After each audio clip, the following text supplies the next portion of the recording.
Joint family. रोशनी, अब तेरी शादी की उम्र हो चुकी है। सब तेरे लिए लड़का देख रहे हैं और तू है कि 8-9 बजे बिस्तर से उठ रही है। मम्मी, क्या आप भी सुबह सुबह ज्ञान दे रही हो? सोने तो दो कम से कम। क्या करें, अब तेरी हरकतें ही ऐसी हैं। चल अब बिस्तर छोड़ और मेरे साथ खाना बनाना सीख। ना, मैं नहीं बना रही खाना वाना। आप प्लीज जाइए ना यहाँ से। रोशनी की बातों से निराश होकर निशा वहाँ से चली जाती है। निशा, तुम रोशनी को घर का कामकाज क्यों नहीं सिखाती? अगर यही हाल रहा फिर तो 2 दिन में उसके ससुराल वाले उसे यहाँ छोड़कर चल देंगे। मैं तो बहुत कोशिश करती हूँ उसे घर की जिम्मेदारियां सिखाने की, लेकिन वो मेरी सुने तब ना। आप तो जानते ही हैं ना कि वो कितनी जिद्दी है। हमें निशा के लिए एक ऐसा लड़का ढूंढना होगा जिसका भरा पूरा परिवार हो। सास ससुर से लेकर जेठ जेठानी देवर ननद सब हो। यहाँ ना सही, लेकिन शादी के बाद उसे वहाँ अपनी जिम्मेदारियों का एहसास जरूर होगा। कुछ दिनों के बाद रोशनी का परिवार उसके लिए लड़का देखना शुरू कर देता है और एक दिन चिराग नाम का लड़का रोशनी को देखने अपने परिवार के साथ उसके घर पहुंच जाता है। देखिए भाई साहब, मैं पहले ही आपको बता देती हूँ, हमारा परिवार बहुत बड़ा है, इसलिए अगर आपकी लड़की हमारे घर की जिम्मेदारियाँ बिना नान नुकुर के उठा सकती है, तभी हम ये रिश्ता पक्का करेंगे। अरे ये भी कोई बोलने वाली बात है बहन जी। हमारी रोशनी आपके पूरे परिवार को बैठे बैठे खिला सकती है। इतनी जिम्मेदार है मेरी बेटी। अगर ऐसी बात है फिर तो हमें इस रिश्ते से कोई आपत्ति नहीं है। तो फिर चट मंगनी पट ब्याह के बारे में क्या ख्याल है? हाँ बिल्कुल। शादी में देर किस बात की? 3 हफ्ते बाद ही शादी का शुभ योग है। अगर आपको कोई दिक्कत ना हो तो हम इनकी शादी भी 3 हफ्ते बाद ही करा देते हैं। अरे हमें इसमें कोई परेशानी नहीं है। इस तरह दोनों परिवारों में शादी की तैयारियां शुरू हो जाती है और कुछ ही दिनों बाद रोशनी की शादी चिराग से करा दी जाती है। शादी के बाद, बहू, इनसे मिलो। ये है तुम्हारी दादी सास, ये बड़ी सास और बड़े ससुर। ये तुम्हारे जेठ, ये जेठानी। ये दोनों तुम्हारे देवर और ये इस परिवार की सबसे छोटी बेटी सिमरन, यानी कि तुम्हारी ननद है। परिवार में इतने सारे लोगों को देखकर रोशनी का सर चकरा जाता है। वो अपना सर पकड़ लेती है और मन ही मन सोचने लगती है, हे भगवान, ये किस जन्म का बदला लिया है आपने मुझसे? मैंने क्या बिगाड़ा था आपका जो आपने मुझे ऐसा परिवार दिया? बेटा, किस सोच में पड़ गई तुम? और कितने लोग हैं आपके परिवार में? बस हम इतने ही लोग हैं बेटा, ज्यादा लंबा परिवार नहीं है हमारा। अब इससे लंबा और कितना बड़ा परिवार होगा आपका? ये ससुराल कम चिड़ियाघर ज्यादा लग रहा है। कुछ कहा क्या तुमने बेटा? नहीं मम्मी जी, वो मैं बहुत थक गई हूँ, तो क्या अब मैं सोने जा सकती हूँ? हाँ, क्यों नहीं बहू। चिराग, बहू को अंदर कमरे में लेकर जा। जी माँ। चिराग रोशनी को अंदर कमरे में लेकर जाता है। चिराग, मुझे यहाँ नहीं रहना, मुझे अलग रहना है। ये तुम क्या बोल रही हो रोशनी? अभी तो आई हो तुम और अभी अलग होने की बात कर रही हो। परिवार वालों को पता चलेगा तो कितने दुखी होंगे वो लोग। मुझे नहीं मतलब किसी से, और इसे तुम परिवार कहते हो? ये परिवार कम कोई गली मोहल्ला ज्यादा लग रहा है। रोशनी, अभी तुम नई हो इस परिवार में, इसलिए शायद तुम्हें ऐसा लग रहा है। कुछ दिन में आदत हो जाएगी तुम्हें। चिराग की बात सुनकर रोशनी अपना सर पकड़ लेती है। आपको समझाना तो दीवार में सर पटकना है। मैं सो रही हूँ, लाइट ऑफ मत करना, मुझे अंधेरे में नींद नहीं आती। इतना बोलकर रोशनी बिस्तर पर लेट जाती है। रोशनी को देखकर चिराग का मुंह खुला का खुला रह जाता है। वो भी पैर पटकते हुए बिस्तर के दूसरे कोने में अपना मुंह मोड़कर सो जाता है। अगले दिन, देवरानी जी, आप उठ भी जाइए, सुबह के 6 बज चुके हैं।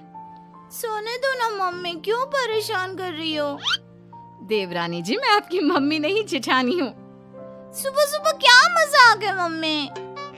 इतना कहकर रोशनी अपनी आंखें मसलते हुए उठती है और अपनी जेठानी को देखकर चौंक जाती है। दीदी आप यहाँ? पिछले 1 घंटे से तुम्हें उठा रही हूँ, लेकिन तुम हो कि अब उठ रही हो।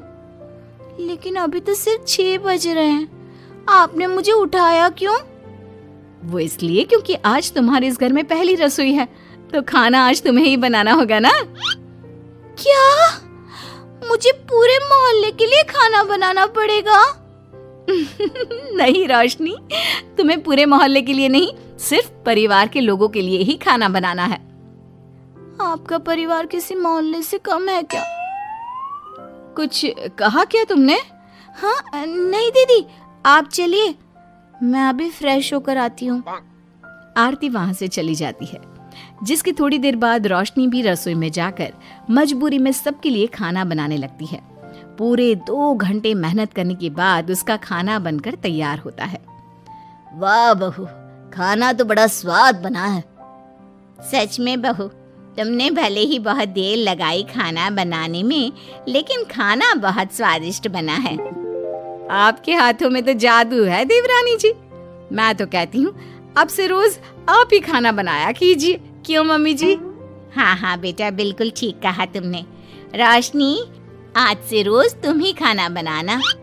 ये सुनकर रोशनी चौंक जाती है।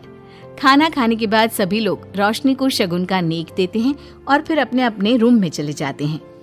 क्या यार रोशनी, इतना टेस्टी खाना बनाना जरूरी था क्या? अब फंस गई ना तू।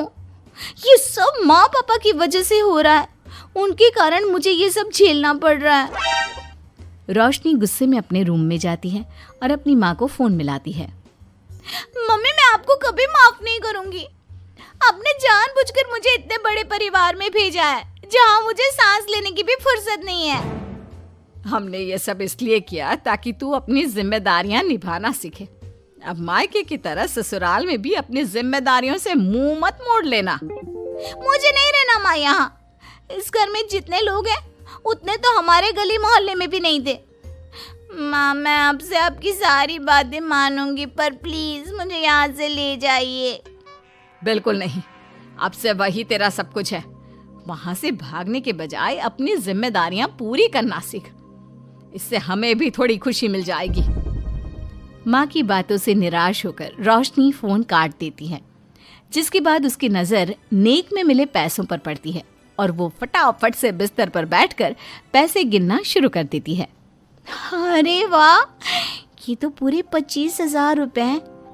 किसी ने भी 5100 से कम का नेक नहीं दिया। चलो अच्छा है, कुछ तो फायदा हुआ इतने बड़े परिवार में शादी करने का। अब इन सब पैसों से मैं अकेले शॉपिंग करूंगी, बहुत मजा आएगा। शॉपिंग के बारे में सोच सोच कर ही रोशनी अपने बिस्तर पर कूदने लगती है। उसे बिस्तर पर कूदता देख सभी लोग चौंक जाते हैं।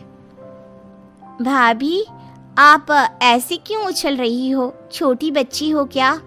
अपनी ननद की बात सुनकर रोशनी का मुंह खुला का खुला रह जाता है। थोड़ी देर बाद रोशनी घर में बिना बताए शॉपिंग के लिए निकल जाती है और शगुन में मिले पूरे पैसों को शॉपिंग में उड़ा देती है। शाम में, देवरानी जी कहाँ गई थी आप? जानते हैं सब आपके लिए कितना परेशान हो गए थे।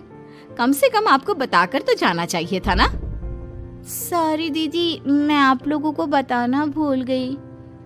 वैसे इतने सारे बैग किस चीज के हैं? तुम शॉपिंग करने गई थी क्या? हाँ दीदी, वो आज नेक में इतने सारे पैसे मिले थे ना, तो मैंने सोचा क्यों ना मैं उन पैसों की शॉपिंग ही कर लूं। अरे वाह, ये तो बहुत अच्छा सोचा तुमने। मम्मी, पापा, सिमरन, देवर जी, सब बाहर आइए। देखिए रोशनी हम सब के लिए क्या लाई है। रोशनी कुछ समझती उससे पहले ही वहाँ सब लोग आ जाते हैं। क्या हुआ आरती बहू, क्यों चिल्ला रही हो? अरे देखिए ना माँ, रोशनी हमारे लिए शॉपिंग करके आई है। वो देखिए, रोशनी हम सब के लिए कितने कपड़े लेकर आई है। आरती की बात सुनकर रोशनी के पैरों तले जमीन खिसक जाती है। उसके मुंह से एक शब्द तक नहीं निकलता। सच में भाभी, आप कितनी अच्छी हो। बेटा, हम सबके लिए तुझे खरीदारी करने की क्या जरूरत थी? अभी तेरी नई नई शादी हुई है, तुझे अपने लिए लेना चाहिए था ना। एक काम कर, ये सारे कपड़े तू ही रख ले, किसी को कुछ देने की जरूरत नहीं है। चलो, कोई तो समझदार है इस घर में। वाह भाभी, कितनी सुंदर ड्रेस है। ये शॉर्ट ड्रेस मुझे पता है आप मेरे लिए ही लाए होंगे, है ना? इसे मैं रख लेती हूँ। माँ, रोशनी इतने प्यार से सबके लिए कपड़े लेकर आई है, हमें मना नहीं करना चाहिए।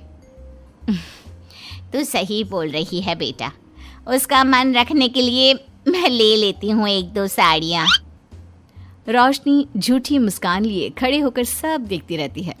देखते ही देखते उसके लाए सारे कपड़े घर वाले आपस में बांट लेते हैं और अब सिर्फ एक रुमाल को छोड़कर उसके पास कुछ नहीं बचता। अब ये रुमाल भी क्यों छोड़ा, इसे भी ले ही लेते। इतने में ही सिमरन रोशनी को आवाज देती है। भाभी, वो गलती से रुमाल रह गया है, क्या वो मुझे मिल सकता है? रोशनी वो रुमाल भी सिमरन को दे देती है। इतनी मेहनत से मैंने ये सब कुछ लिया था, लेकिन इन लोगों से मेरी खुशी बर्दाश्त नहीं हुई, कुछ भी नहीं छोड़ा। थोड़ी देर बाद रोशनी का पति भी वहां आ जाता है।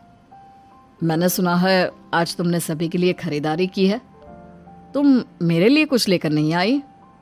बस फिर क्या था, इतना सुनते ही रोशनी का पारा हाई हो जाता है और वो चिराग को घूरने लगती है, जिससे चिराग डर के मारे वहां से खिसक जाता है। हाय रे, फूटी किस्मत मेरी, जो ये जॉइंट फैमिली मेरे मत्थे चढ़ी।